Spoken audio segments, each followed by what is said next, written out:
Variables are used in Python to assign data values inside a piece of code. String data values inside a variable need speech marks, otherwise they will be incorrect and form a syntax error.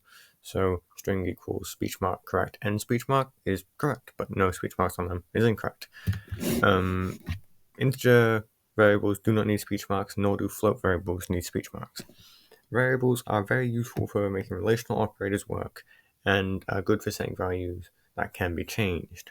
Variables are changeable things. Constants are things that do not change. Variables are usually put in all lowercase with underscores, whereas constants are put in all uppercase to show that constant does not change, but the variable can. That's why it's called a variable.